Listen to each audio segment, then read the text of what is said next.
శ్రీరాముని చరితమును తెలిపెదమమ్మా, ఘనశీలవతి సీత కథ వినుడోయమ్మా.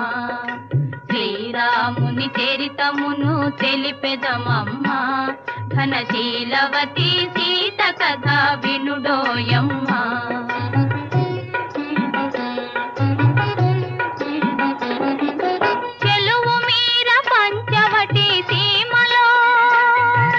కొలువు చేయ సౌమిత్రి ప్రేమతో, తన కొలువు తీరి రాఘవుడు భామతో.